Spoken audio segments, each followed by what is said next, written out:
YouTube, what is up? It is the anonymous sneakerhead, the most mysterious sneaker YouTuber in the game, back with another video for you guys today, man. And in today's video, man, I have, you guys read the title, you saw the thumbnail, you know what it is. We're doing a Jordan 1 lacing tutorial. Now, this video was requested by a friend of mine, so shout out to you, the reason why I'm doing this.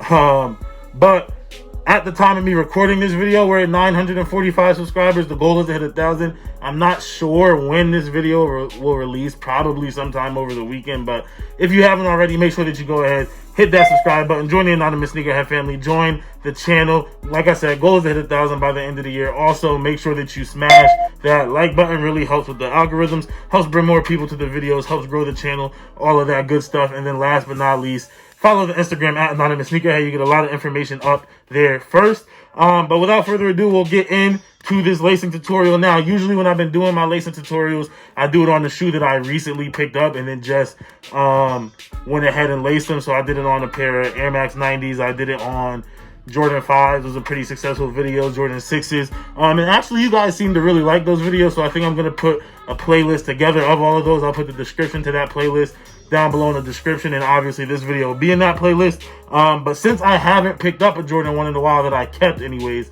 that I unds and kept, I will go back and relace my Jordan 1 court purples for you guys right here, show you guys how I do my lacing in a couple different ways that we can finish it up at the top. Then I'll do a on foot, and yeah, that'll be it for the video. So let's get into it. All right, YouTube, so the good thing about lacing Jordan 1s, especially when you get a new pair, is that usually they come already unlaced, already with the laces down here. Obviously, these are the court purples. They did come with black laces, so I put my own pair in. But once you get it through the bottom there, you want to make sure that they're even, so you're going to pull the laces as far as they could go, and then you can see right here, I'll pull it out. You can see that the tips are still even. You want to make sure you got the same length there. And the good thing, like I said, about them being unlaced versus like a Jordan 5, for example, Jordan 5s are really tight and the shoe is squeezed up when they're DS laced, but the Jordan 1, they give it room to breathe. So we're going to go through and start our lacing process. When I start my lacing, just to make everything the same, everything continuous, I'll always start from the, I think this is the lateral, from the medial side of the shoe. So I'm going to go from the medial over to the lateral, and I'm going to go from the outside of the shoe. When you get a shoe DS laced, now once again, Jordan 1s, you don't have this problem, but usually when you get a sneaker DS laced, it comes underneath to the outside. That gives the shoe a weird creasing situation, so I always come from the outside to the inside right here. Pull it all the way through, and then make sure you guide the lace. Make sure the lace is flat. Now don't pull it too tight. You want to keep the shoe, you see how it's parallel, each side is parallel. You want to keep it as parallel to itself as you can. So you want to pull it kind of flush, but you don't want to do this. You see how it starts coming in? You don't want to pull it too tight. So we're going to loosen that up. Right about there is fine, right? I don't like a super loose lace look on my ones. I like to keep it just pretty even all the way through. Now I'm going to come over from the lateral side to the medial side. So medial to lateral first, then the next cross, we're always going to go over top of that one to keep the same look all the way up. Now we're going to do it here.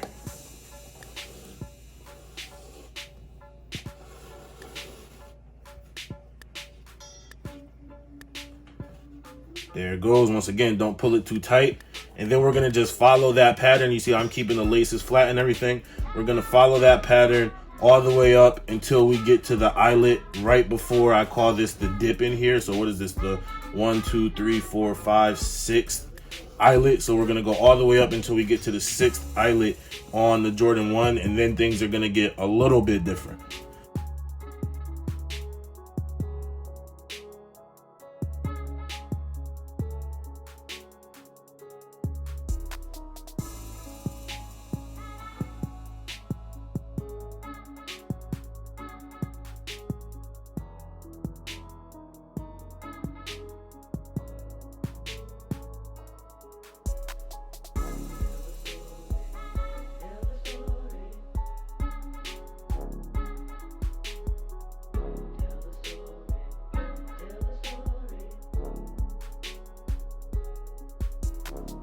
Okay, now once we are at the 6th eyelet on the shoe, this is where things start to get interesting, not interesting, but just a little bit different. And then we're going to talk about the different ways that you can finish up the top of the shoe. So after we get to the 6th eyelet, that's when we want to come through this little tongue loop right here. And the tongue loop on Jordan 1s is more annoying than other tongue loops, just because it goes all the way through the tongue. So you really got to make sure that you feed it through the back of the tongue. You want to keep it flat when it comes through right here. And then you want to make sure that you feed it out. And there's never a problem doing this with the first lace. The problem is when you're going with the second lace coming through. I guess it's one lace, but when you're coming through for the second time. So we're going to pull that through there. And then same thing. Actually, I'll just leave that out here for now, because I'll show you guys a couple of things. And then you want to feed it right back through here this way. Now this is where it gets tough, because like I said, the other lace is in the way, which is annoying. Boom. See how that's not sitting flat? So we're gonna go back, play with it, make sure it's sitting flat. There we go. Now we're gonna come back through this side.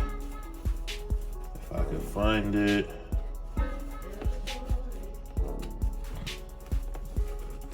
Come on, see, now the other lace is in the way. There we go. So we're back through on this side now. And yep, pull that. So we're flat right here. Make sure that this side is over top, just for continuity with the rest of the shoe. There it is. Now we're going to talk about the different ways you can finish this up. So the first way that you'll see a lot of people do, I'm not the biggest fan of, but you could come now and begin to tie the shoe. So what you'll do is come underneath, not like we did on all the other ones, but come underneath the 7th eyelet. Boom. Underneath it right there. And then you can come underneath this one here. Keep it flat. And then you'll see a lot of people tie them right here.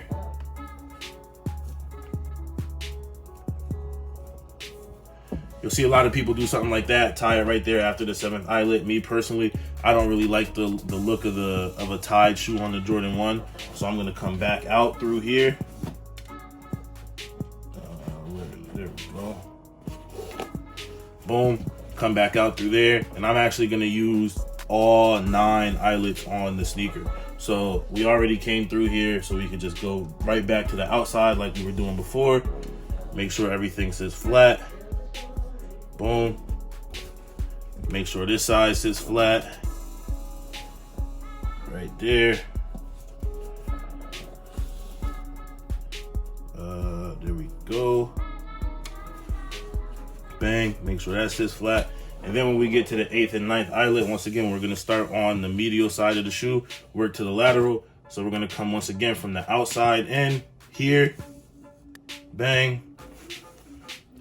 Do the same thing over here. There it goes. And now we're going to finish it off just by tucking on the same side that we just came through. Now this lace is a little longer than the regular Jordan 1 lace. So for example, on my bloodlines right here, you can see that it just sits to finish off. It sits flush right there when we pull it through. And you could do that here too. It all depends. And I'll show you what I'm talking about. So you go back through here, and that could be as long or as short as you want it to be, because you're going to hide whatever excess is there behind the tongue. So you can let it sit just like that. I personally don't like that look. I'll come through a little more, probably hang it about this much. I usually like to go right down to around the swoosh, and then I'll go over here, make sure this is all loosened up still. I'll go over to this side and do the same thing. So you could let it hang as much or as little as you want to. You could come all the way down here if you want. That's too much for me. So I'm going to pull it back right about there. And I'm going to throw my foot in it. And that's how I'm going to rock it. So there you go. That's how I lace my Jordan 1s. I'm going to throw these on foot so you can see what they look like. And then I'll get back to finish the video off. All right, YouTube, you got to see how I lace my Jordan 1s and what they look like on foot. Now this, like I said, is the Court Purple. Every Jordan 1 I lace pretty much the same way. The exception would have been, and I talked about it way back when I got it, was the Racer Blue Jordan 1 Zoom High. A shoe like that where the top ankle part is detached. Usually I come down and I do that first time thing I showed you at the bottom and let the top stay loose.